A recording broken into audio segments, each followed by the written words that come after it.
lambaikan tangan kita pagi ini untuk Tuhan. Shalom. Puji nama Tuhan. Mari kita akan mulai ibadah kita. Saya mengundang Ibu Bapak bisa berdiri bersama-sama. Mari kita siapkan hati kita, keberadaan diri kita untuk terima berkat Tuhan dalam ibadah kita pada pagi ini. Kemuliaan bagi Tuhan. Kemuliaan bagi Tuhan.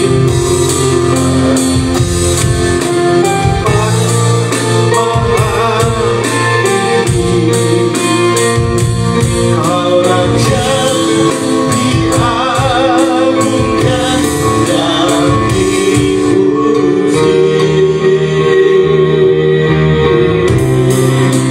Datanglah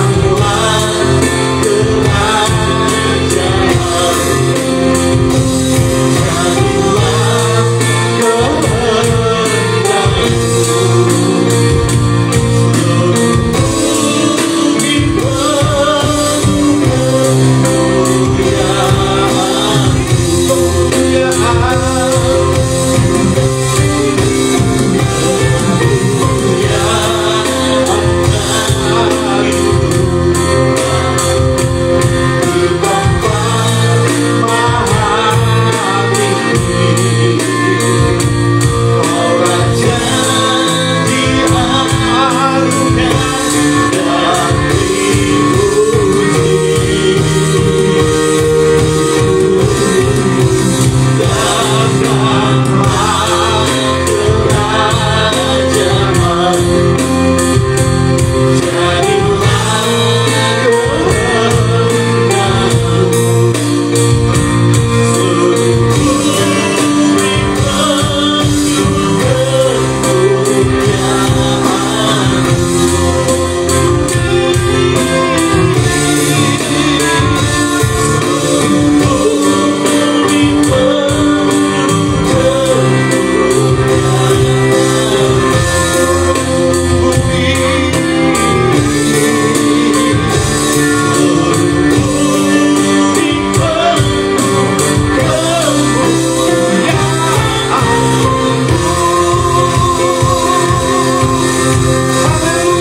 Tuhan yang Kau kasih, kami datang membawa pengakuan kami pagi ini.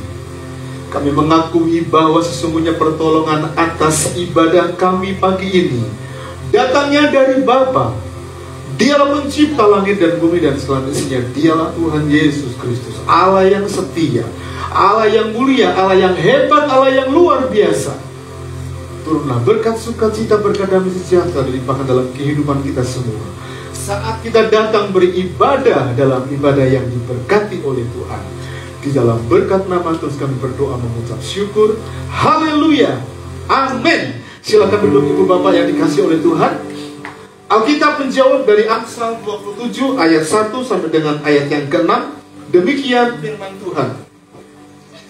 Janganlah memuji diri karena esok hari.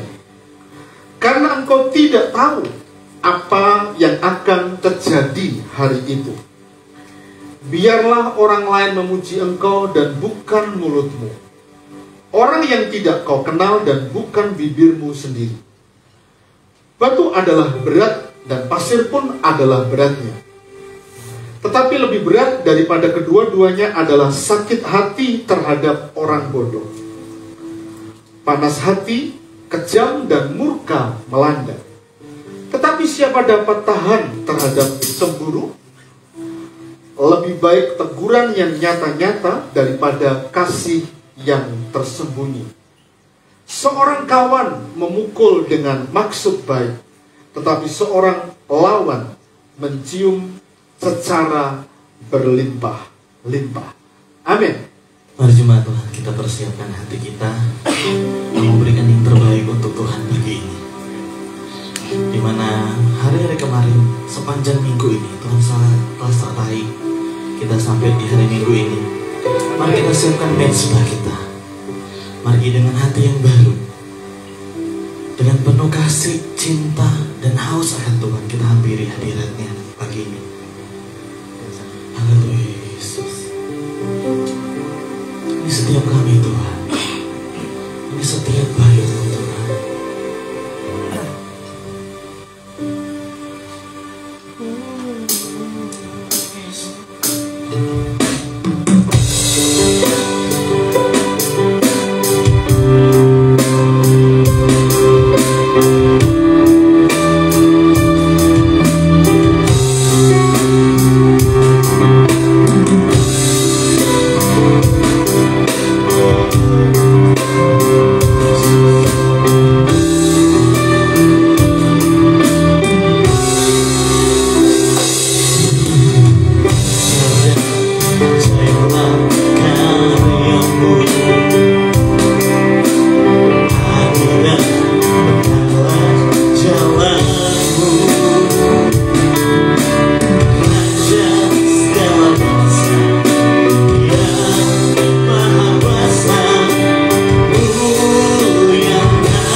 sujud kepadamu,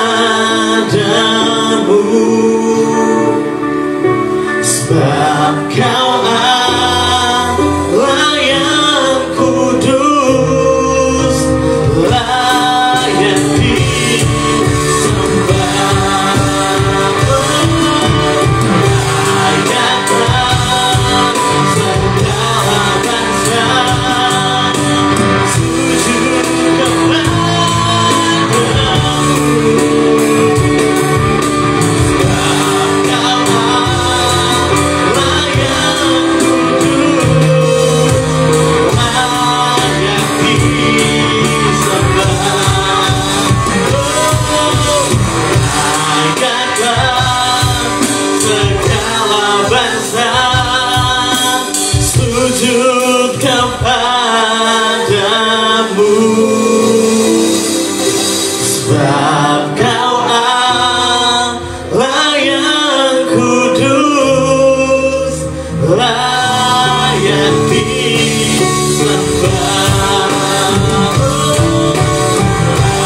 Layaklah segala bangsa sujud kepadamu, sebab Kau Allah yang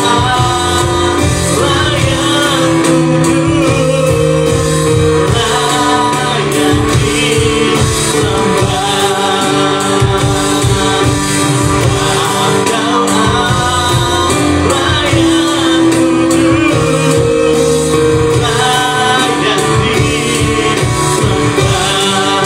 Sebab Kau Allah yang kudus,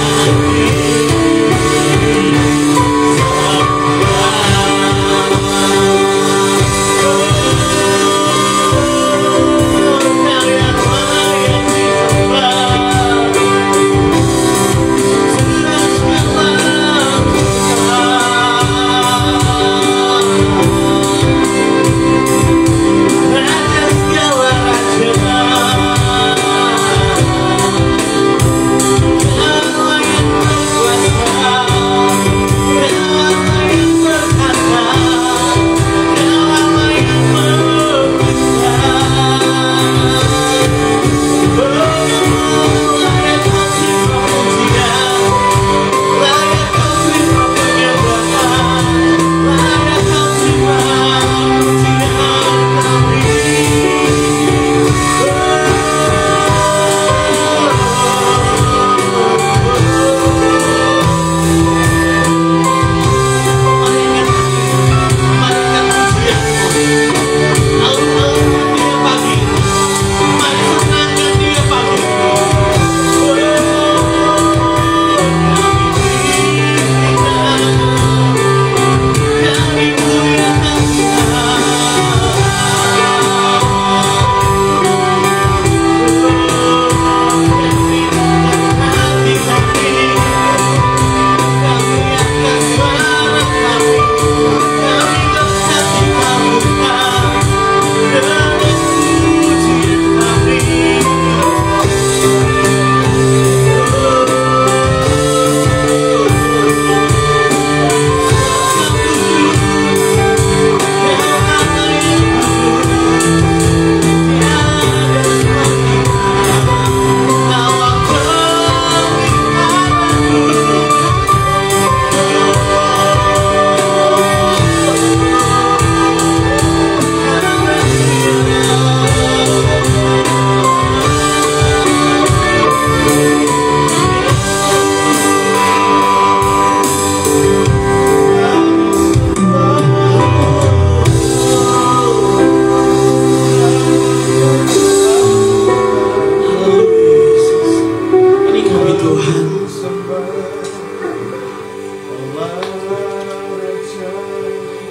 Biar Engkau hadir Tuhan di setiap baik-Mu pagi ini Tuhan.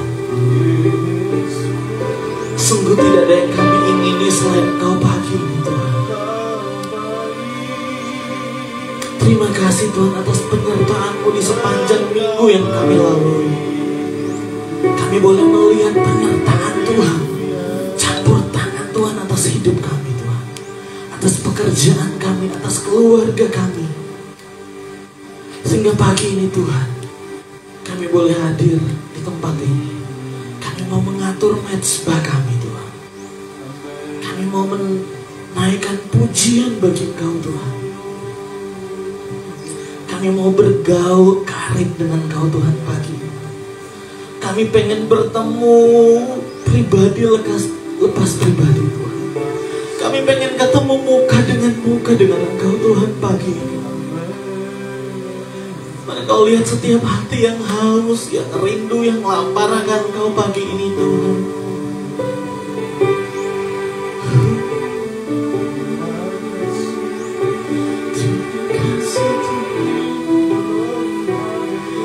Terima kasih Bapa, terima kasih Yesus, terima kasih Roh Kudus.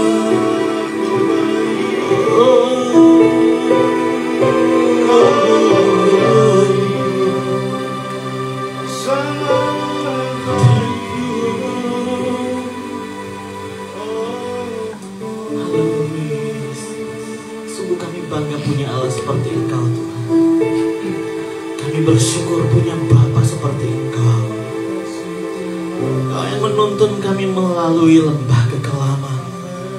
Kau yang menuntun, yang pegang tangan kami melewati jalan-jalan yang asing bagi kami, melewati malam yang gelap Tuhan. Engkau Tuhan yang tidak pernah meninggalkan kami. Kau yang Tuhan selalu pegang tangan kami Tuhan. Haleluya Yesus.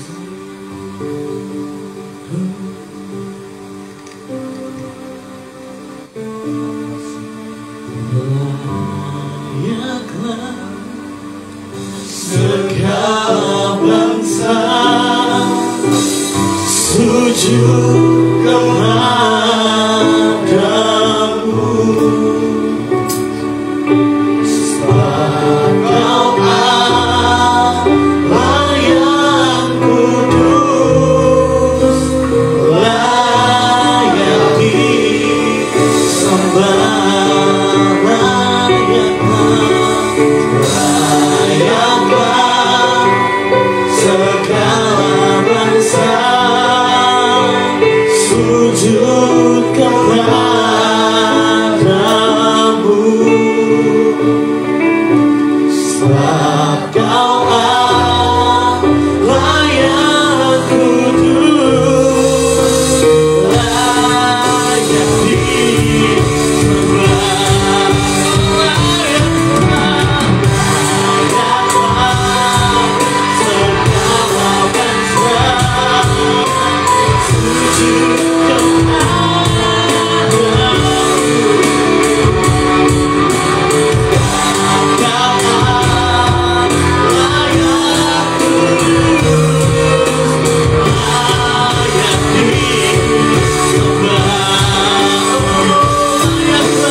Bapa, hati kami melimpah dengan ucapan syukur karena pemeliharaanmu sempurna atas hidup kami. Kebaikanmu melimpah atas hidup kami Tuhan. Bapa, pagi ini biar Engkau hadir bertata di atas setiap baik-Mu Tuhan. Kami mau memuji dan memuliakan-Mu pagi ini Tuhan. Kami kami mau bergaul karib dengan Engkau pagi ini. Mari sama-sama yang rindu ingin memuji Tuhan, kita katakan amin. Haleluya. Mari berikan kemuliaan untuk Tuhan pagi ini. Coba kasih salam samping kanan kiri, minimal 5 orang, katakan Yesus baik.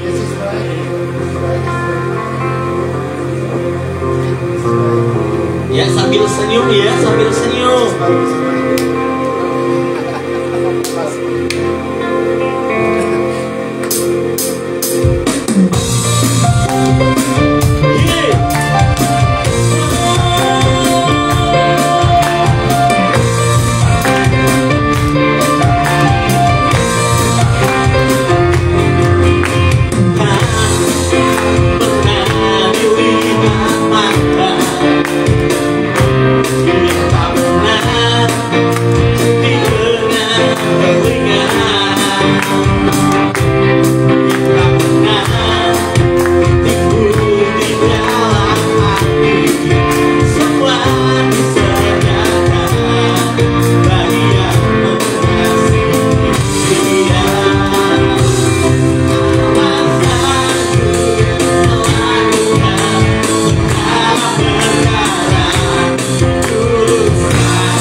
hati kita akan mendengarkan firman Tuhan. Biar firman yang akan dibentangkan nanti sebentar itu boleh menjadi kekuatan, itu menjadi pedoman, itu boleh menjadi terang bagi kita.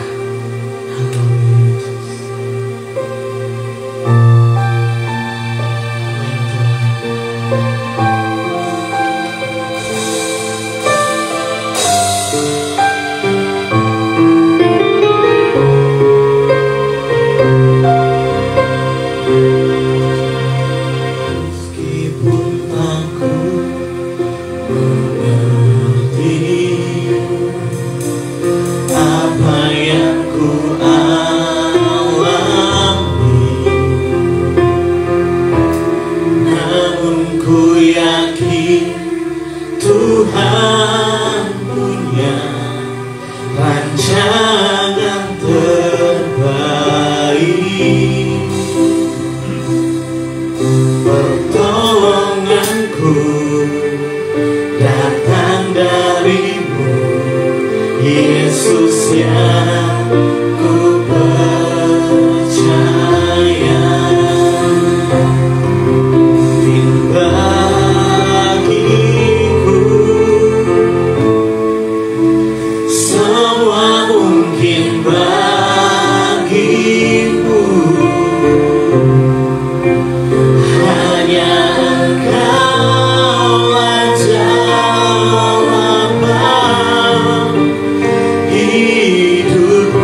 datang kepadamu, menghampiri hadirat-Mu, menghadap tahta-Mu yang kudus, memohon pengurapan yang baru. Biarlah hadir Engkau di tempat ini, di ruangan ini, di Damarulan Room, lebih-lebih di ruangan hati kami, supaya saat kami berada dalam keheningan, masuk lebih dalam hadirat Tuhan, kami boleh menangkap apa yang menjadi isi hati Tuhan pagi ini. Biarlah Engkau mengurapi kami semua dengan pengurapan yang baru, Tuhan. Lebih dari itu, Tuhan, kami juga akan masuk dalam persekutuan dengan tubuh dan darah Tuhan dalam perjamuan kudus pagi ini. Kami mau bersama-sama, Tuhan. Perjamuan kudus pagi ini akan jadi berkat buat kehidupan kami. Bahkan kami rindu, Tuhan, perjalanan kehidupan iman kami terus kami bawa seturut dengan apa yang menjadi kehendak Allah. Karena itu kami butuh tuntunan, kami butuh firman-Mu di setiap langkah kehidupan kami. Kau memampukan hamba-Mu, pakai lidah bibir hamba-Mu untuk menjadi seluruh berkat bagi umat Tuhan jemaat RBC yang ada di ruangan ibadah ini, ataupun mereka yang mengikuti ibadah dari rumah mereka masing-masing secara streaming. Tuhan, kami mohon berkat Tuhan melimpah atas kehidupan kami. Kami sambut kebenaran-Mu, kami sambut firman-Mu dengan ucapan syukur. Di dalam berkat nama Tuhan kami berdoa, yang percaya katakan sama-sama, amin. Puji nama Tuhan. Shalom ibu bapak saudara yang dikasih Tuhan. Shalom semuanya. Senang sekali bisa berjumpa kembali pada pagi ini. Bapak ibu saudara yang dikasih oleh Tuhan, tidak terasa hari ini kita sudah berada di minggu pertama di bulan Juli. Dan minggu pertama ini, pada bulan Juli, saya menetapkan sebagai bulan untuk kita cinta doa. Ya, bulan cinta doa. Apa artinya bulan cinta doa? Bulan cinta doa membawa kepada kita semua supaya kita punya kehidupan doa, supaya punya kehidupan iman yang baik dalam perjalanan kehidupan kita sebagai anak-anak Tuhan. Nah, minggu ini kita akan belajar tentang topik ini, iman yang mengalahkan dunia. Mari kita akan teriakkan bersama-sama tema kita dengan bersuara 1, 2, 3. Iman yang mengalahkan dunia.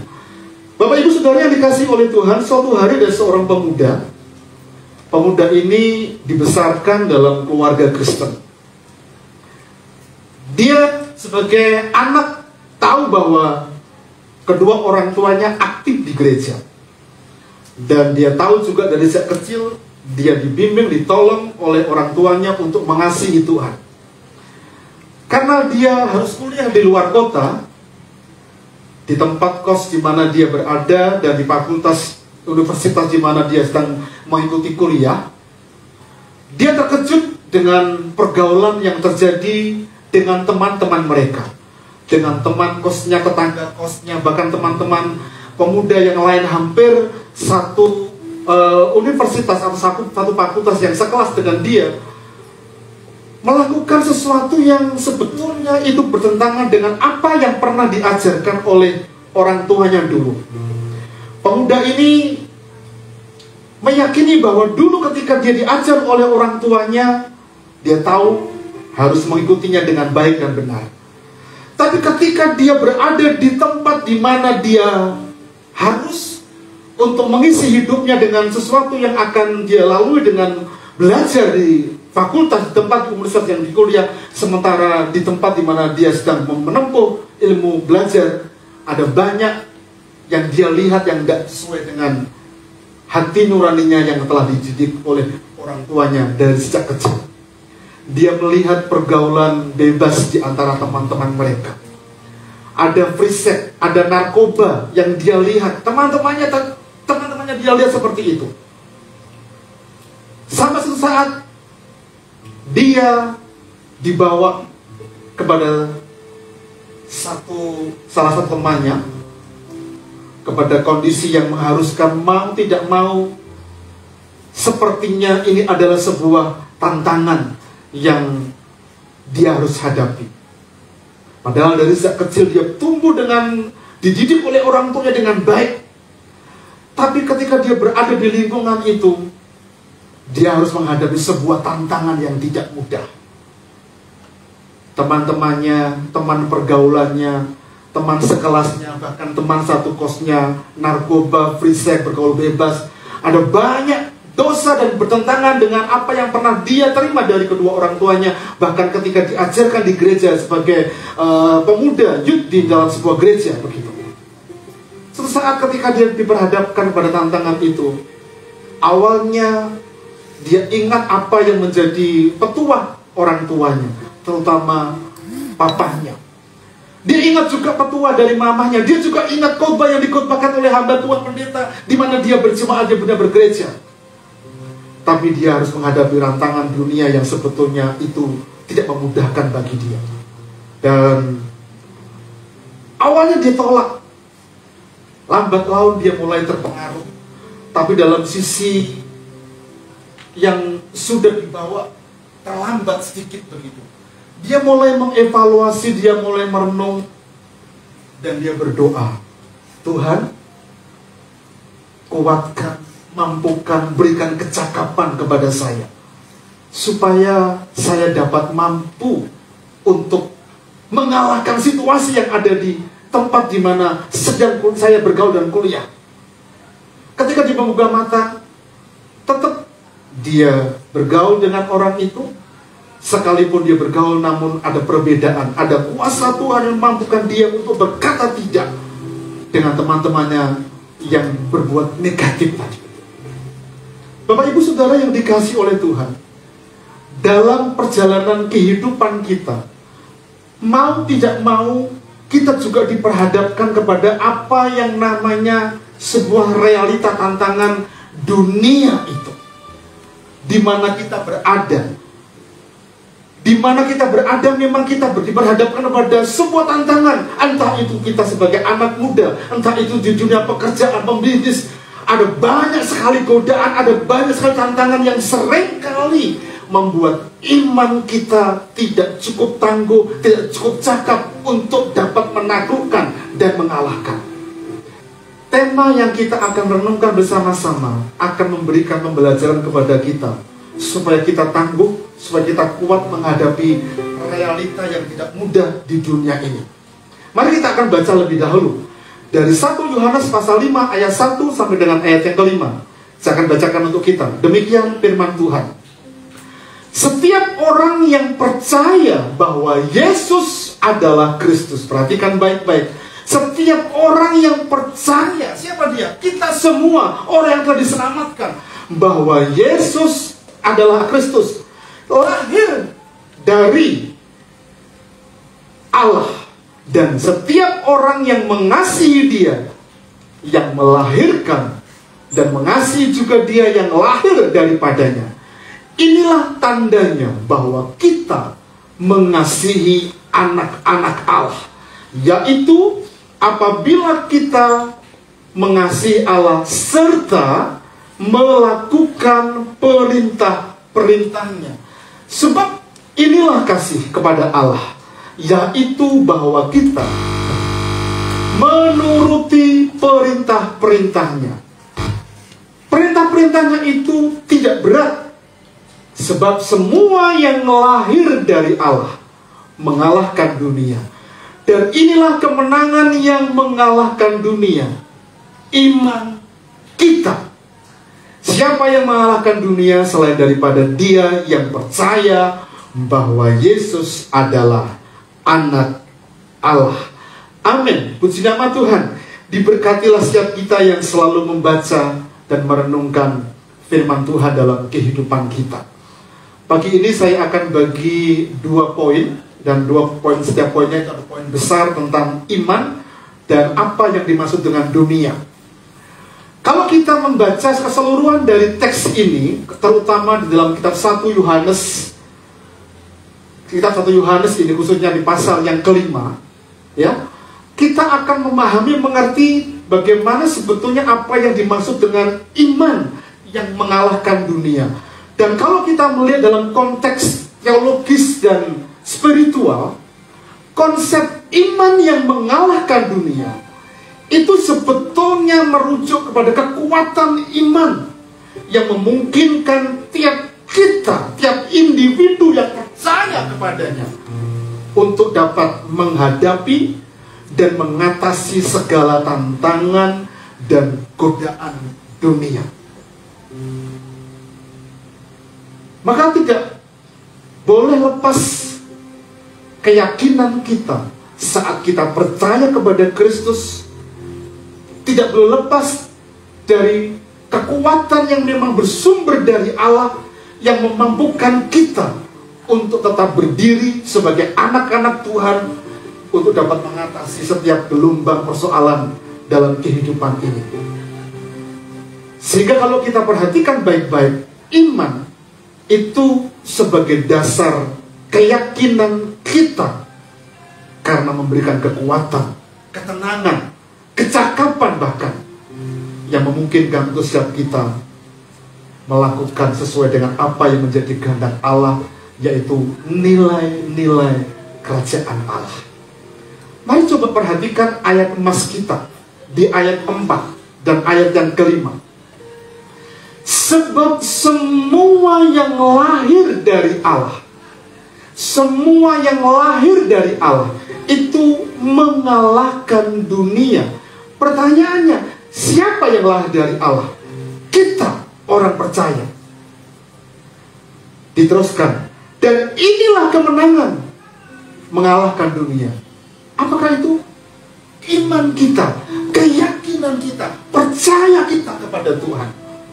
Jadi tantangan boleh datang, persoalan boleh datang, tapi saat kita melekat kepada keyakinan kita kepada Tuhan yang menjadi juru selamat kita, yang telah melahirkan menjadi manusia baru, iman kita akan menjadi kuat dalam perjalanan kehidupan kita sebagai orang percaya. Ditandaskan lagi, siapakah yang mengalahkan dunia selain daripada dia yang percaya bahwa Yesus adalah Tuhan.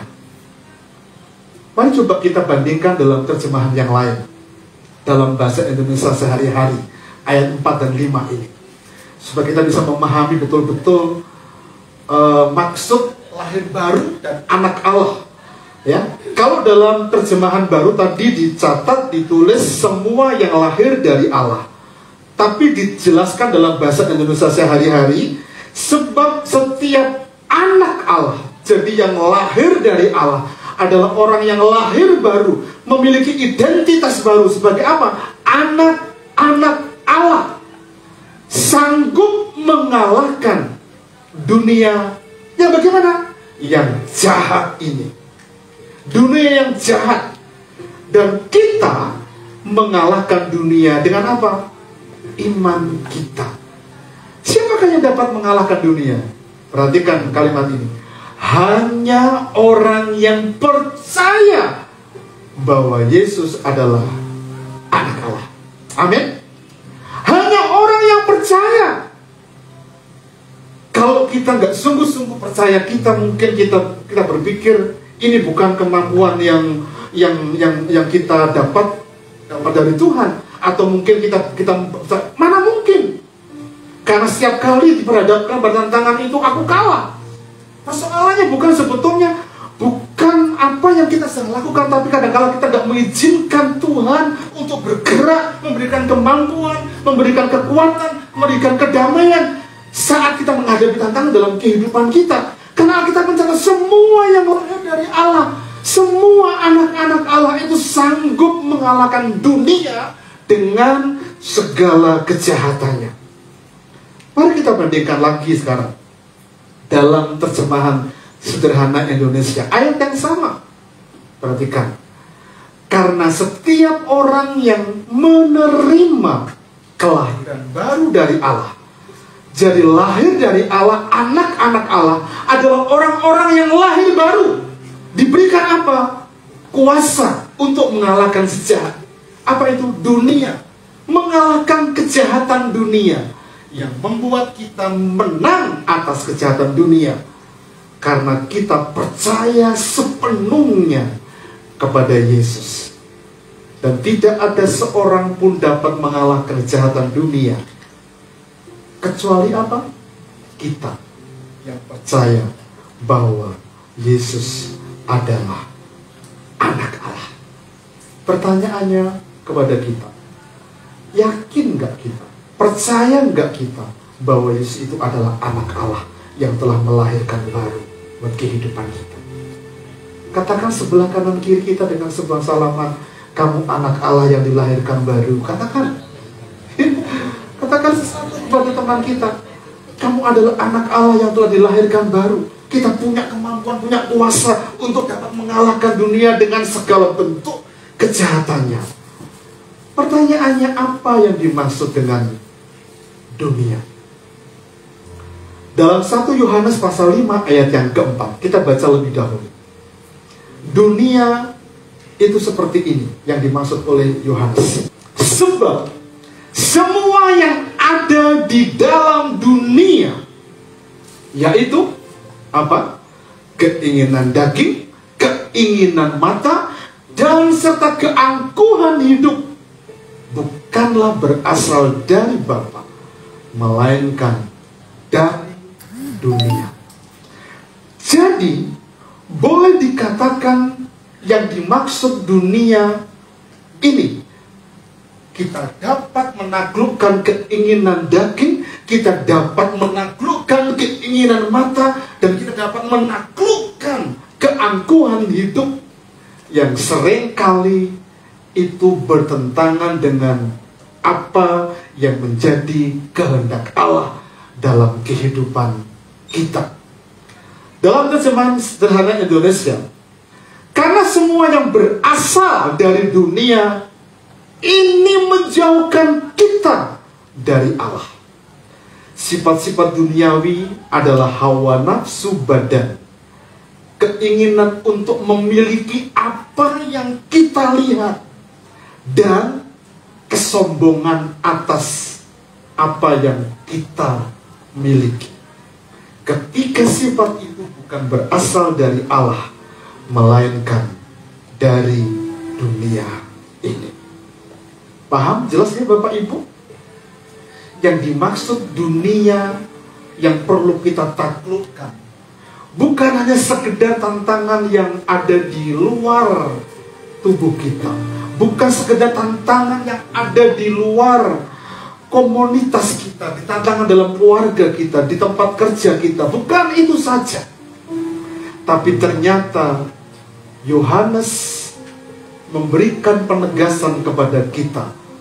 Hanya orang-orang yang dapat menaklukkan keinginan daging, keangkuhan mata, dan keangkuhan hiduplah yang menang menghadapi tantangan itu dan menaklukkan dunia.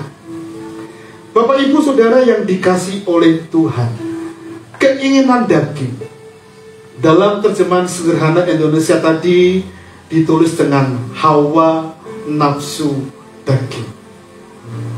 Nafsu baik gak untuk kita? Coba, nafsu baik gak? Atau nafsu berdosa gak? Saya pikir nafsu tidak. Semua orang punya nafsu. Nafsu makan. Kalau kita tidak punya nafsu makan, kita nggak akan sehat. Oh iya. Bahkan kalau diterjemahkan nafsu, kita nggak punya gairah untuk semangat bekerja, kita nggak akan progres menikmati berkat Tuhan. Tapi yang menjadi persoalan adalah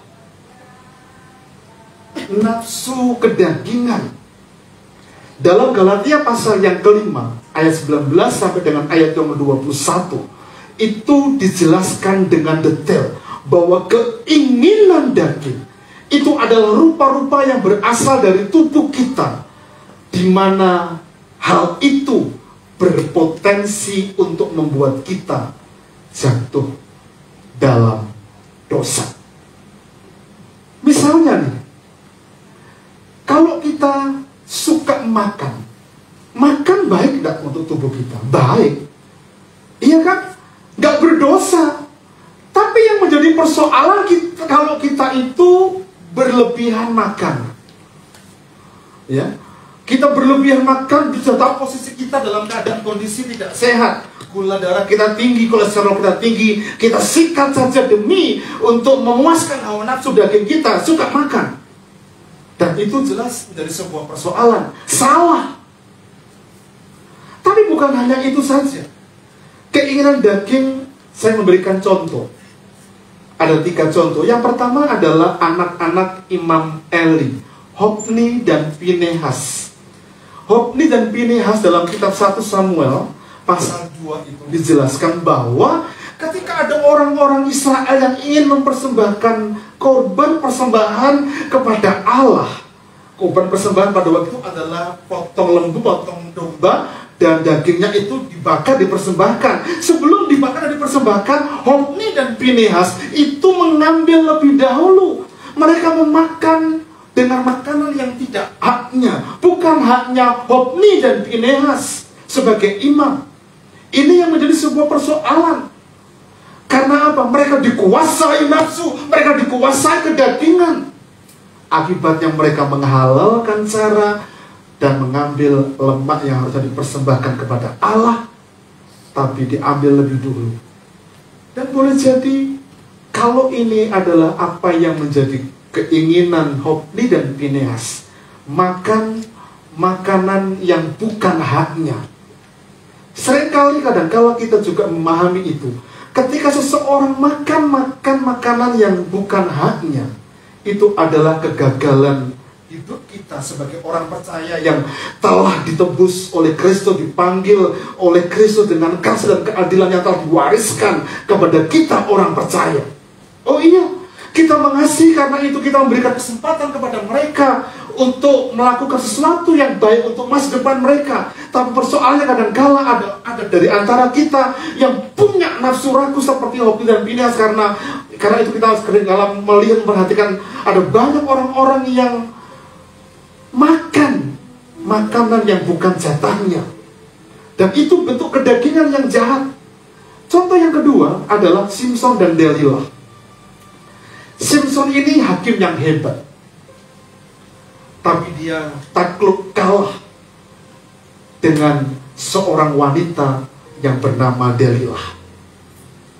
Simson itu punya kekuatan, kalau boleh dibilang urapannya itu sangat dahsyat. Dengan tangan kosong dia taklukkan musuhnya. Bahkan dengan hanya menggunakan tangan kosong dia bisa cabik-cabik singa. Dia punya kekuatan yang hebat, tapi dapat ditaklukkan ketika dia digoda oleh Delilah. Dan penggodaan Delilah itu kan bukannya sekali takluk, tidak, tapi berulang-ulang. Bapak ibu saudara yang dikasih oleh Tuhan, ini yang saya maksud dengan bukan hanya saat hal finansial atau makan dan minum, tapi hawa nafsu yang seringkali salah dalam kehidupan ini. Ada lagi, ya, kalau boleh dibilang Simson dan Delilah, atau Simson ini karunia atau urapannya itu membawa dia naik ke tingkat tinggi dalam jabatannya, dalam posisinya. Tapi sebetulnya urapan membawa tinggi, tapi karakternya sebetulnya harus mempertahankan. Tapi dia tergoda, akibatnya apa? Urapannya hilang. Dia tidur dengan Delilah dan dia dihukum oleh Tuhan dalam kematiannya. Dia buta, dia mati bersama-sama dengan orang Filistin. Daud dan Batseba. Daud dan Batseba ini juga hal yang sama. Dia jatuh dalam keinginan daging. Daud terutama, dia menghalalkan segala cara ketika dia melihat sosok wanita di depan matanya, dan dia mulai tergoda. Akibatnya dia merancang hal-hal yang busuk untuk dia mendapatkan Batseba. Batseba itu punya suami namanya Uria. Uria itu prajuritnya. Sesaat Urianya dipanggil menghadap Daud. Kok kamu gak pulang tidur dengan istrimu? Kamu pulang mau tidur dengan istrimu? Padahal Daud, dalam cerita sebelumnya, Daud sudah tidur dengan Batseba. Seakan-akan Daud ingin mencuci tangan. Karena apa? Batseba memberikan laporan kepada Daud bahwa hasil hubungan gelapnya itu telah ada dalam kandungan Batseba. Sehingga Uria dipanggil. Kok kamu gak pulang? Tapi Uria ini seorang prajurit yang hebat. Bagaimana mungkin sementara teman-teman saya itu tidur di kemah untuk siap perang, kok aku tidur dan makan dengan istri saya begitu? Mana mungkin? Padahal Daud menyuruhnya. Sampai sesaat karena Uria nggak mau pulang ke rumahnya, Daud menulis surat kepada Yoab panglimanya. Taruh Uria di tempat terdepan ketika peperangan dan cari orang yang hebat ketika dalam peperangan itu. Kamu mundur ya. Dan itu terjadi. Beberapa prajurit Yoab meninggal, salah satunya adalah Uria. Kejahatan dari siapa? Daud. Hawa nafsu. Sebetulnya kalau kita telaah baik-baik, Daud itu seorang raja. Kalau dia berterus terang meminta gitu ya, meminta, dan wanita yang diminta itu sebetulnya sah untuk dijadikan istri, mungkin tidak akan ada sebuah keberatan bagi masyarakat atau bahkan Tuhan, dan ini dipandang sebagai sebuah kejahatan. Karena apa? Keinginan daging yang menguasai hidupnya.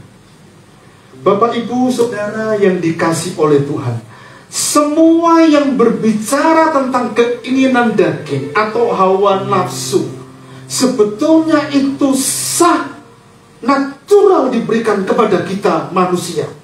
Iya. Tapi yang menjadi persoalan adalah ketika kita makan berlebihan, ketika kita nafsu daging kita berlebihan, itulah yang memberikan kepada kita sebuah evaluasi. Karena semua bentuk hawa nafsu kedagingan itu berpotensi untuk menjatuhkan kita dalam dosa, jatuh dalam dosa. Dan kita tidak akan menikmati kemenangan oleh iman percaya kepada kita Yesus Kristus. Karena apa? Jatuh dalam dosa. Keinginan daging. Sekarang apa yang dimaksud dengan keinginan mata? Keinginan mata itu bicara tentang keinginan untuk memiliki apa yang kita lihat. Ya. Amsal pasal 27 ayat 30. Dunia orang mati dan kebinasaan tak akan puas. Demikianlah mata manusia tak akan puas. Mata diciptakan untuk kita miliki, untuk memandang ciptaannya Tuhan, ya kan? Tetapi dengan mata kita juga kita bisa terjerumus dan jatuh dalam dosa. Kalau kita belanja bulanan, ibu-ibu biasanya sudah punya daftar, ya kan? Daftar di rumah mau belanja apa, kita sudah catat. Tapi suatu saat kita melihat sesuatu barang yang kita inginkan dan kita menginginkannya, kita bayar, sebetulnya itu sah. Tapi kalau itu berulang-ulang dan membuat suami kita marah, atau kalau kita pelakunya adalah suami, maka istri kita marah, anak kita marah, itu juga menjadi sebuah persoalan. Karena kita nggak bisa memiliki berkat yang Tuhan percayakan kepada kita. Keinginan mata. Termasuk kalau itu bicara tentang sesuatu yang membawa kepada kita sebuah evaluasi yang besar, mata kita diciptakan Tuhan itu kan memang bisa melihat apa saja yang kita bisa lihat. Tapi dengan mata itu juga bisa membawa sesuatu yang positif, tapi juga sebaliknya membawa kepada kita jatuh dalam dosa oleh karena mata yang tidak pernah puas dengan apa yang kita lihat. Oh iya, Bapak Ibu, contoh misalnya, ini adalah satu peristiwa yang terjadi antara Ahab dan Nabot. Nabot itu punya kebun anggur yang subur, tapi berada di sisi istana Ahab. Sementara kebun anggur ini, tanah yang ditanami kebun anggur ini adalah milik pusaka, warisan dari nenek moyangnya. Dan gak mungkin Nabot itu berikan atau diganti kepada orang lain. Dan Ahab memintanya. Ahab meminta kebun anggur itu, tapi Nabot gak memberikan. Raja merenung. Dia menelungkupkan tubuhnya ke tempat tidur. Dia bersedih. Isabel istrinya, kok kamu begitu stres, kenapa? Ada apa dengan kamu? Katanya. Iya, karena kebun anggur Nabot yang ada di sebelah istana kita itu, aku pengen memilikinya. Tapi aku sudah ngomong dengan dia, karena itu milik pusaka dari nenek moyangnya, tidak diberikan. Padahal aku udah bilang akan aku berikan tempat yang lain, tapi nggak pernah diberikan. Loh, kamu kan raja. Maka Isabel membuat rancangan, ya, rancangan kejahatan yang kemudian disetujui oleh Ahab. Matanya melihat kebun anggur yang subur dengan buahnya yang ranum, pengen memilikinya. Sebetulnya Ahab ketika menyetujui apa yang dikatakan Isabel istrinya, kamu kan bisa lakukan apa saja, kamu kan raja. Panggil Nabot itu dan tempatkan dalam pengadilan dengan orang Dursila. Suruh orang Dursila itu mengatakan bahwa Nabot itu mengutuki raja, dan disetujui oleh Nabot. Dan akibatnya adalah disetujui oleh Ahab. Akibatnya adalah Nabot dirajam batu karena perkataan orang Dursila yang mengatakan bahwa Nabot itu mengutuki Ahab, raja. Sebuah dosa, keinginan mata. Bapak ibu saudara yang dikasih oleh Tuhan, yang berikutnya, keangkuhan hidup. Dalam terjemahan sederhana Indonesia, keangkuhan hidup itu adalah kesombongan atas apa yang kita miliki. Sinonim dari keangkuhan, atau sebelumnya kita akan baca lebih dulu ayatnya, aku benci kepada kesombongan atau kecongkakan. Angkuh, sombong, itu satu persamaan. Congkak, angkuh dan sombong itu artinya adalah menghargai diri sendiri secara berlebihan dan memandang orang lain lebih rendah dari dirinya sendiri. Bapak Ibu, kemarin kami berdua mengikuti acara retret sinode yang memang itu adalah agenda tahunan dari sinode CKI. Ada 500 hamba-hamba Tuhan yang mendaftar dan mengikuti acara itu. Dan ini mungkin ya seperempat atau separuh. Dalam acara itu yang menarik hati saya adalah pemimpin rohani, Bapak rohani, Pastor Adi Sutanto, Ketua Sinode. Dia punya kemampuan, dia punya kekayaan, dia punya sesuatu yang memang dia bisa lakukan itu untuk dirinya sebetulnya. Tapi dia seorang yang low profile. Dia gak pernah berdandan dengan pakaian yang kelihatannya mencolok dan orang banyak menilai itu adalah orang yang punya uang yang banyak. Tidak. Dia cukup pakai baju lengan pendek, kemudian dia pakai sepatu biasa dan celana yang biasa.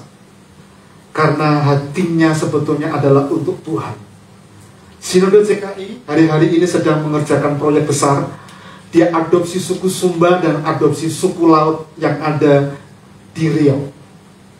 Kalau diperhatikan baik-baik, suku tempat hamba-hamba Tuhan dikirim ke sana, terutama suku Laut, mereka adalah orang-orang yang terbelakang. Mereka dikatakan suku Laut bukan berarti tidak ada daratan di sana, tapi rumah-rumah mereka itu seperti bedeng-bedeng yang ada di tepi laut. Dan pekerjaan mereka memang sebagai nelayan. Tapi hamba-hamba Tuhan yang di sana dikirim itu adalah orang-orang yang luar biasa. Mereka memberikan les, mereka memberikan mengajar bahasa, mengajar pelajaran dengan anak-anak. Dan hidup mereka ditularkan. Akibatnya apa? Suku Laut itu diadopsi mulai tahun 2022 yang lalu, atau boleh tepatnya 2021 sebelum retret yang pertama ketika saya mengikutinya. Tapi 2023 itu sudah ada 520 orang yang diselamatkan, percaya kepada Yesus, dibaptis. Oleh karena apa? Karena ada orang-orang yang betul-betul menginvestasikan sesuatu kepada manusia yang lain, sehingga itulah yang dinamakan sebuah perspektif kerendahan hati yang sangat besar. Tidak menganggap orang lain itu rendah, tetapi memanusiakan manusia. Sehingga lewat kehidupannya, lewat sinode JKI, ada banyak orang-orang yang dibawa kepada Kristus. Termasuk di Sumba. Kalau di Sumba baru tahun ini memulainya, tapi di sana sudah ada komunitas yang dibangun. Bapak Ibu Saudara yang dikasih oleh Tuhan, keangkuhan hidup. Bagaimana dengan kehidupan kita hari ini? Ini adalah musuh yang perlu kita taklukkan dalam kehidupan kita. Karena seringkali dunia, dalam tanda petik tadi, keinginan nafsu, gitu, keinginan daging, keinginan mata, dan keangkuhan hidup itu menjadi sebuah hal yang seringkali kita dapat sulit untuk taklukkan. Karena kita mungkin gak paham. Karena itu iman yang mengalahkan dunia. Iman siapa? Iman yang orang yang telah percaya, iman yang telah lahir baru dalam Kristus Yesus, dalam pengiringan kita kepadanya. Karena itu pagi ini ada 3 hal penting bagaimana kita memiliki iman yang dapat mengalahkan dunia. Ada 3 B yang saya akan bagikan. B yang pertama adalah born, atau lahir baru. Ya, lahir dari Allah, diperanakkan dari atas. 1 Yohanes pasal 5 ayat 1 sampai dengan dan ayat yang kelima, perhatikan baik-baik di ayat itu. Setiap orang yang percaya, dalam terjemahan sederhana, perhatikan, setiap orang yang percaya bahwa Yesus adalah Kristus berarti sudah menerima kelahiran baru dari Allah Bapa. Jadi kita akan dapat mengalahkan dunia saat kita punya perspektif yang benar bahwa kita ini telah dilahirkan baru. Ayat yang kelima, siapa yang dapat mengalahkan dunia? Hanya orang yang percaya bahwa Yesus Kristus adalah anak Allah. Kalau dunia itu adalah keinginan daging, keinginan mata, dan keangkuhan hidup, siapa yang dapat menaklukkan itu? Orang yang telah dibaharui dalam Kristus Yesus, diperanakkan dari atas, dibaharui. Bapak Ibu Saudara yang dikasih oleh Tuhan, lahir baru adalah itu sifat aktif dari orang percaya. Dan ini bicara tentang apa? Diperanakkan dari atas. Martin Luther pernah ngomong begini. Martin Luther ini adalah seorang reformator. Dia mengatakan dalam doktrin sola fide, hanya oleh iman. Ya, Martin Luther itu menekankan dalam reformatinya ada sola gratia. Ya, hanya oleh anugerah orang itu diselamatkan, dan ada lagi sola fide itu hanya oleh iman, atau sola scriptura, hanya oleh firman Allah. Dan dia mengatakan begini, lahir baru. Lahir baru adalah hasil dari iman yang hidup dalam Kristus dan berakar pada pengampunan dosa oleh kasih karunia Allah. Dengan kata lain, orang yang lahir baru yang dapat menaklukkan dunia dengan imannya adalah mereka yang sadar penuh bahwa dia berdosa, dia diampuni dari segala pelanggarannya, dan dia jalan masuk dalam proses dari sebuah perspektif hasil dari hidup yang telah diberikan oleh Kristus kepada mereka yang percaya kepadanya. Karena itu Bapak Ibu Saudara yang dikasih oleh Tuhan, kelahiran baru, diperanakkan dari atas itu penting dalam kehidupan kita. John Wesley mengatakan seperti ini. Dia pendiri gerakan Metodis. Lahir baru adalah pengalaman di mana seseorang itu mengalami transformasi radikal. Oleh apa?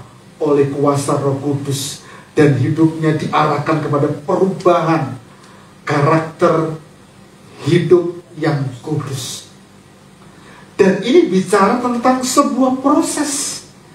Bukan berarti ketika kita menjadi percaya, lahir baru, dibaptis, kemudian kita kebal dengan dosa. Tidak. Tapi ini adalah sebuah proses, dan hanya oleh Roh Kudus yang memampukan kita ada transformasi, perubahan karakter, sehingga nilai-nilai kerajaan Allah itu terus akan menjadi bagian dalam kehidupan kita sebagai orang yang lahir baru. Jadi bagaimana kita dapat mengalahkan dunia dengan iman kita? Yang pertama, apakah kita sudah dilahirkan baru, diperanakkan dari atas dalam pengiringan kita kepada Kristus Yesus? Mungkin kita mengatakan, oh aku telah dibaptis dan aku punya nama baptis. Iya, tapi berapa banyak dari antara kita menjumpai ada orang-orang Kristen yang namanya adalah nama Alkitab, nama baptisan, tapi mereka juga melakukan kejahatan. Ada banyak mereka yang ada di penjara, mereka juga namanya orang-orang Kristen. Suatu saat kalau kita ada kesempatan, saya akan ajak teman-teman bawa pelayanan di lembaga pemasyarakatan. Nanti kan ketemu dengan orang-orang yang namanya Lukas, yang namanya Yohanes, yang namanya Markus dan sebagainya. Mengapa? Karena orang-orang tersebut tidak tahan dalam sebuah proses transformasi dalam kehidupan mereka. Apa? Keinginan daging, keinginan mata, dan keangkuhan hidup. Tiga hal itu menguasai dirinya dan berpotensi untuk dapat menaklukkan kekalahan dalam dirinya. Padahal dia adalah seorang yang lahir baru. Alkitab memberikan jaminan siapa yang dapat mengalahkan dunia? Mereka yang percaya kepada Allah. Tapi mengapa realitanya begitu? Karena itu mari kita bersama-sama evaluasi. Kelahiran baru yang kita miliki perlu kita perjuangkan sedemikian rupa sampai di mana Tuhan menggenapi rencananya bahwa kita menjadi orang-orang yang diperkenan oleh Allah. B yang kedua adalah beloved atau dicintai, mengasihi. Ya, kalau kita dapat punya perspektif yang benar tentang mengasihi, maka kita akan dapat menaklukkan dunia dengan iman kita. Mari kita baca ayatnya lebih dahulu. Perhatikan. Setiap orang yang percaya bahwa Yesus adalah Kristus, dia lahir dari Allah. Dan setiap orang yang mengasihi dia yang melahirkan, mengasihi juga dia yang lahir dari Allah. Dengan kata lain, kalau kita itu dilahirkan oleh Allah dan kita mengasihi Allah, kalau orang lain itu dikasihi oleh Allah dan kita yang lahir dari Allah, kita juga harus mengasihi mereka yang juga sama-sama lahir dari Allah, tapi juga yang belum lahir dari Allah, diperanakan dari atas. Dengan kata lain, kita mengasihi, kita mencintai mereka dengan sepenuh hati, semampu kita dalam perspektif kelahiran baru yang Tuhan percayakan kepada kita. Inilah tandanya, ayat 2, bahwa kita mengasihi anak-anak Allah, yaitu apabila kita mengasihi Allah serta melakukan perintah-perintahnya. Bapak Ibu Saudara yang dikasih oleh Tuhan, dalam terjemahan sederhana Indonesia, baca mulai dari ayat yang saya plot itu ya, yang saya kasih warna kuning. Setiap orang yang mengasihi Bapa tentu juga mengasihi anggota keluarganya. Ingat, Bapak Ibu Saudara yang dikasih Tuhan, kita ini adalah satu keluarga dalam Kristus karena Dia adalah Bapa kita. Dan kalau Bapa memberikan penekanan, Dia mengasihi kita, mengasihi pribadi kita yang telah diselamatkan sebagai orang percaya, harusnya kita juga sama mengasihi mereka yang ada sama-sama dalam komunitas, sama-sama di dunia ini. Oleh karena kasih dalam keluarga lah yang akan memampukan kita untuk masuk dalam pengalaman-pengalaman yang indah dalam kehidupan kita. Ayat yang berikutnya dalam terjemahan sederhana Indonesia, beginilah cara untuk mengetahui apakah kita benar-benar saling mengasihi sama anak-anak Allah, yaitu bila kita mengasihi Allah dan mentaati perintah-perintahnya. Jadi dengan kata lain, beloved, kasih kepada sesama, itu juga menjadi ukuran bagaimana cinta kita kepada Allah. Atau sebaliknya, cinta kita kepada Allah yang diimplementasikan kasih kita dan dibaharui oleh Allah, dilahirkan baru, Harusnya praktek hidup kita secara nyata adalah mengasihi sesama dengan cara bagaimana mentaati perintah-perintahnya. Itu adalah bentuk dari kita mengasihi Allah. Dikasihi atau dicintai, dalam ayat 4 tadi kan setiap orang yang lahir atau yang mengasihi Bapa tentu juga mengasihi anggota keluarganya. Ya, kasih Allah kepada manusia itu menjadikan manusia sanggup untuk melakukan apa yang diperintahkannya, yakni saling mengasihi. Kalau kita mengasihi dengan orang yang sepaham, senada mungkin baik, bisa, mudah. Lalu bagaimana dengan pengajaran Tuhan Kristus yang perlu kita taati? Kasihilah musuhmu dan berdoalah bagi mereka. Kasihilah musuhmu dan berdoalah bagi mereka. Jangan berpikir musuh adalah orang-orang yang ada di luar sana yang jauh dari kita. Tapi kadangkala itu juga berada di komunitas kita, di rumah tangga kita. Kata musuh itu diterjemahkan dalam kata ektos.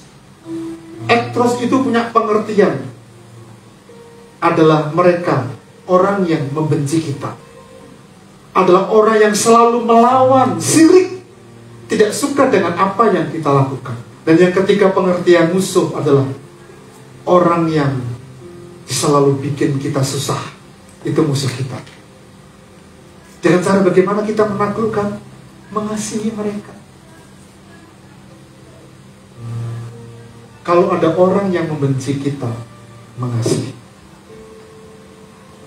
Dalam acara yang kami ikuti kemarin, tema besarnya itu adalah marilah kita saling mengasihi. Dan di situ ada orang-orang yang memang pernah membenci kita, pernah memusuhi kita. Datang kepada orang itu dan minta maaf, kata pembicara. Di antara yang paling sering kali memberikan sebuah kebencian, membuat kita susah, adalah orang-orang yang ada di rumah tangga kita. Iya, kadangkala ada suami-suami atau istri yang suka angel di kandang. Ada kadangkala ada anak-anak yang ngeyel untuk dikandani. Dan itu kadangkala membuat susah hati kita sebagai orang tua. Dan itu bicara tentang apa? Musuh. Dan itu dapat kita taklukkan dengan apa? Kasih mereka, cintai mereka. Termasuk dalam komunitas kita. Entah itu di gereja, di tempat pekerjaan. Mari kita dengan perspektif yang berbeda. Kalau mungkin terang-terangan di dunia sekolah dalam pekerjaan itu ada orang-orang yang membenci kita. Firman Tuhan mengatakan kalau ada orang yang menampar pipi kanan, berikanlah pipi kirimu. Kalau ada orang yang minta baju, berikan jubahmu. Kalau ada orang yang minta berjalan kamu 1 mil, berjalanlah 2 mil. Artinya apa? Kapasitas kemampuan kelahiran baru yang telah kita terima dari Allah harusnya melebihi dari mereka. Termasuk beloved, kasih Allah yang pernah kita dapatkan dalam kehidupan kita. Dan itu dapat kita taklukkan. Dunia itu dengan kita dapat taklukkan apa? Kasih. B yang ketiga adalah belong. Memiliki. Milik Allah. Jadi mudahnya born itu adalah lahir baru. B yang kedua adalah beloved, dikasihi Allah. Dan B yang ketiga adalah belong, milik Allah. Mari kita baca ayat 1. Terutama di bagian yang saya kasih bold dan kasih stabilo warna kuning. Saya akan mulai dari ayat 1 di bagian atas. Setiap orang yang percaya bahwa Yesus adalah Kristus berarti sudah menerima kelahiran baru dari Allah. Perhatikan, dihisapkan apa? Setiap orang yang mengasihi Bapa tentu juga mengasihi anggota keluarganya, yakni orang-orang yang sudah menerima kelahiran baru. Jadi ketika kita dilahirkan dari atas, genete anoten, diperanakkan dari atas oleh roh dan air, oleh kuasa Roh Kudus itu, secara legitimasi dari surga, saat itu kita menjadi milik Allah. Dan kalau kita menjadi milik Allah, siapa sih yang dapat mengalahkan dunia? Kalau kita ini menjadi milik Allah, siapakah lawan kita kalau dia berpihak kepada kita? Tidak ada. Tapi seringkali ada banyak anak-anak Tuhan yang menyadari hidupnya ini adalah miliknya Tuhan. Kalau orang itu bisa mengetahui bahwa hidupnya ini adalah milik Tuhan, maka tidak akan pernah ada kekhawatiran apapun tentang apapun dalam kehidupan ini. Keuangan, tentang pekerjaan kita, masa depan kita. Karena ingat, kita ini adalah milik Allah. Kita percaya bahwa ketika kita menjadi milik Allah, di situ ada kuasa Tuhan yang dimampukan untuk kita dapat menaklukkan dunia. Keinginan daging, keinginan mata, dan keangkuhan hidup yang memang seringkali itu menawarkan berpotensi untuk kita jatuh dalam dosa. Tapi hanya orang-orang yang memahami dia adalah miliknya Allah, adalah orang-orang yang sanggup untuk dapat menaklukkan dunia. Bagi kesimpulan khotbah saya pada pagi ini, hanya orang-orang yang benar mengalami kelahiran baru di dalam Kristus, dia dikasihi menjadi milik Allah, yang akan dapat mengalahkan dunia. Apa itu dunia? Keangkuhan hidup, keinginan mata, dan keangkuhan hidup yang memang seringkali muncul dalam kehidupan kita. Keinginan daging, hawa nafsu, mata, keinginan mata, dan keangkuhan hidup. Itu yang perlu kita taklukkan. Karena itu Bapak Ibu Saudara yang dikasih oleh Tuhan, Anda dan saya telah dilahirkan baru. Dilahirkan baru. Anda dan saya telah dikasihi oleh Allah. Dan itu sebagai tempat wujud di mana kita dapat menaklukkan dunia.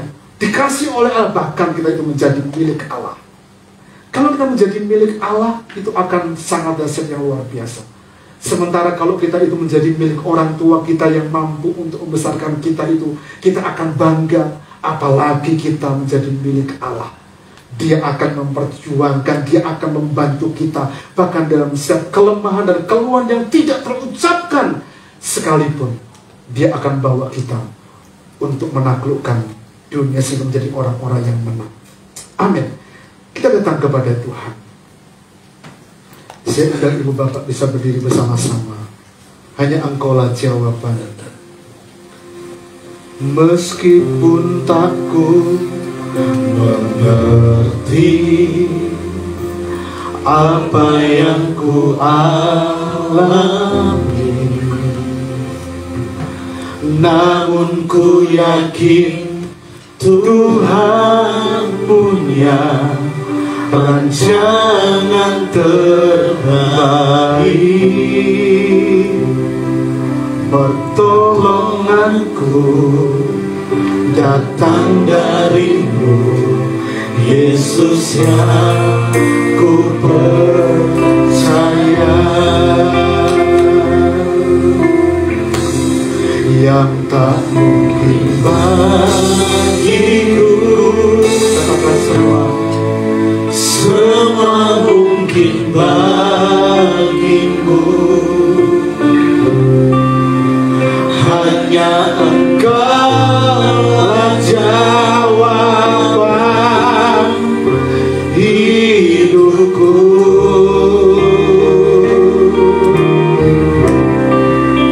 Yang tak pernah ku lihat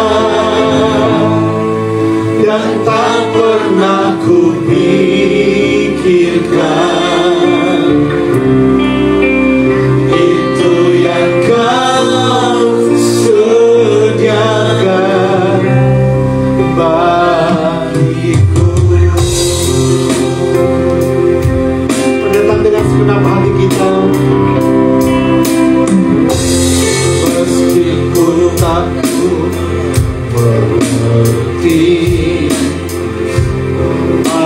yang ku alami. Katakan, namun ku yakin Tuhan punya rancangan terbaik. Pertolonganku datang darimu, Yesus yang ku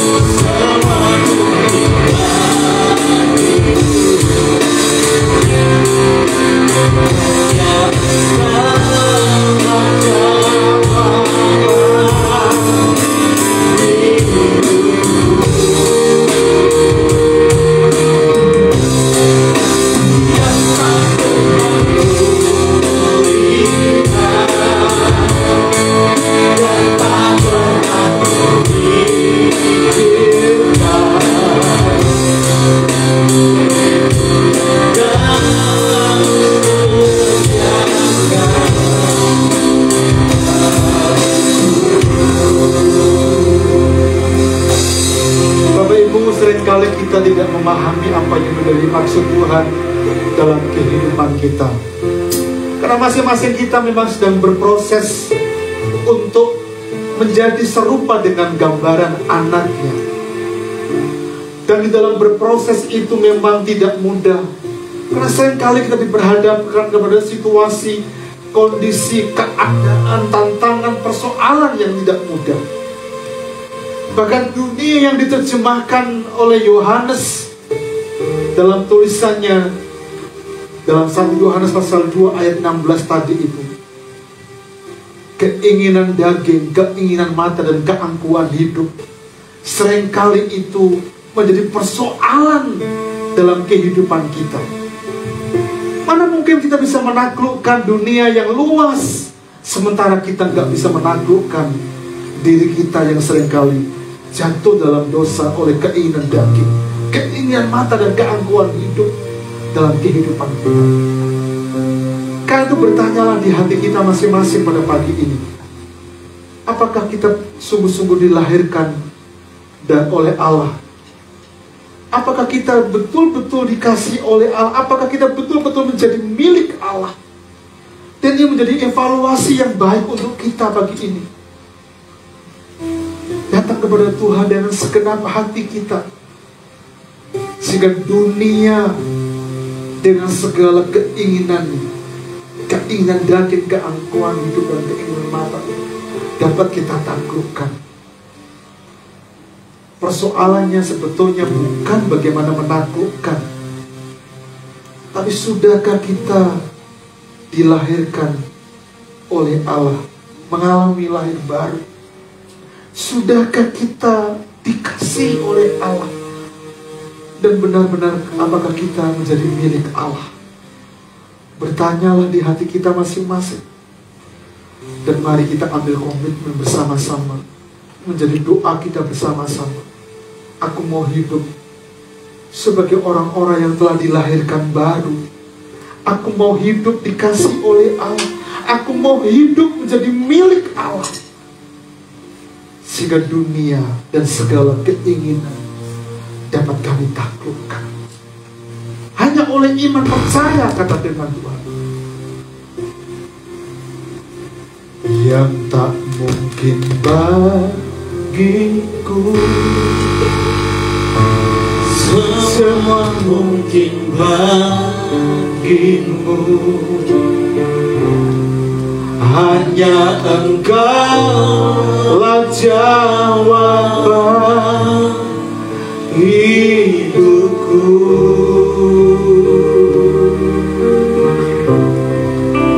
Yang tak pernah ku lihat dan tak pernah ku pikirkan, itu yang Kau sediakan bagiku. Terima kasih untuk firman-Mu pagi ini Tuhan. Biarlah firman-Mu Kau tanamkan di hati kami masing-masing. Kami rindu mengalami kuasa Tuhan di hidup kami. Kami merindukan kuasa Tuhan itu terus menjadi bahagia dalam kehidupan kami, yang menyanggupkan kami untuk kami dapat menaklukkan dunia dengan segala keinginannya yang seringkali berpotensi besar untuk menjatuhkan iman percaya kami, Tuhan. Pagi ini kami dengar firman-Mu dan kami rindu menjadi pelaku kebenaran firman-Mu. Mampukan kami, Tuhan, sanggupkan kami, berikan kecakapan. Mari Roh Kudus, bekerjalah memampukan kami, supaya kami dapat menaklukkan dunia dengan iman kami, Tuhan. Di akhir persekutuan ini ya Tuhan, kami datang kepada Engkau. Kami mohon kemurahan Tuhan, boleh melawat kami senantiasa di langkah-langkah kehidupan kami di hari yang akan kami lalui pada hari-hari akan datang. Kami tahu Tuhan, biarlah Engkau yang ada selalu menjadi bahagia dalam setiap pergumulan yang kami hadapi. Kami berdoa untuk Ibu Ngatinah, Ibu Slameto yang dirawat di Rumah Sakit Logorejo berkenaan dengan sakit yang dideritanya.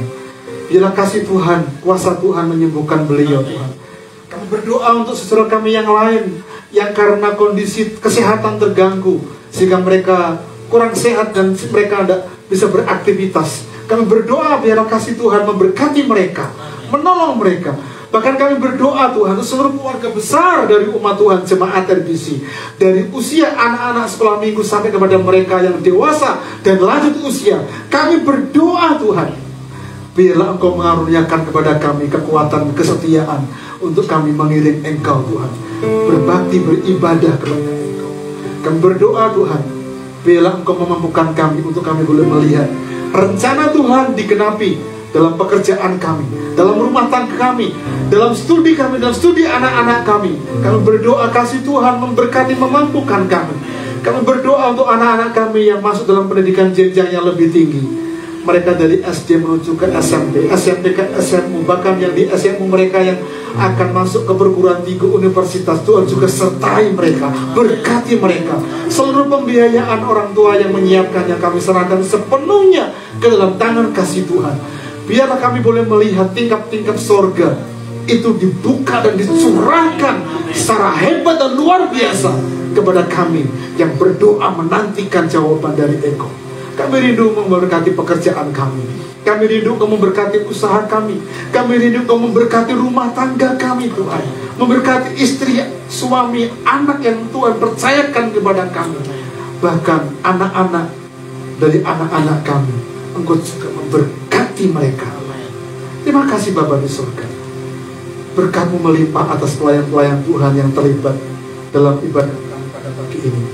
Berkati tim properti, WL Singer pemusik yang ada. Berkati tim multimedia, berkati soundman, berkati semua kami Tuhan. Berkati untuk pembangunan gedung gereja RBC. Langkah demi langkah, step by step kami telah lalui. Kami percaya Tuhan, Engkau akan terus melanjutkan pekerjaan Tuhan, pembangunan gedung gereja RBC ini. Semua kekhawatiran kami, ketakutan kami mau serahkan kepada Engkau. Kami mau andalkan Engkau saja. Kami mau taruh harapan kami hanya kepada Engkau saja yang memberkati pekerjaan Tuhan di RBC. Terima kasih untuk panitia yang bekerja dengan keras, berjari lelah, memberkati mereka, memberkati pekerjaan, memberkati usaha mereka. Dan kami percayakan kepada diri kami. Sanggupkan kami Tuhan untuk kami boleh menikmati berkat-berkat Tuhan dicurahkan, dinyatakan dalam kehidupan kami. Sebentar kami akan pulang ke rumah kami masing-masing, meninggalkan tempat ibadah ini. Dan biarlah Engkau melawat kami, menyertai kami, menolong kami, sehingga kemurahan Tuhan itu berlaku di sepanjang kehidupan kami yang akan kami lalui. Bapak Ibu jemaat yang dikasihi Tuhan, angkatlah hatimu kepada Allah Bapa di surga.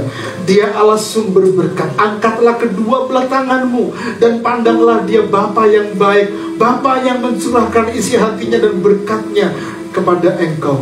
Pulanglah engkau membawa berkat Allah, berkat yang datang dari Bapa, dari Tuhan Yesus Kristus dan persekutuan di dalam Allah Roh Kudus yang senantiasa memberkati kita semua. Tuhan memberkati engkau dan melindungi engkau. Tuhan menghadapkan wajahnya yang kudus kepadamu dan seraya memberikan berkat sukacita, berkat damai sejahtera dan limpahkan dalam kehidupan kita semuanya. Engkau akan menjadi kepala dan bukan ekor, dan hidupmu akan mengalami kehidupan yang diberkati oleh Tuhan, seperti pohon yang ditanam di tepi area akan terus menghasilkan buah. Demikianlah hidupmu diberkati oleh Tuhan dari sejak pagi ini, besok, bahkan sampai kepada Maranatha, Kristus Yesus datang kedua kali menjemput kita semua. Di dalam berkat nama Tuhan kami berdoa mengucap syukur. Haleluya. Amin.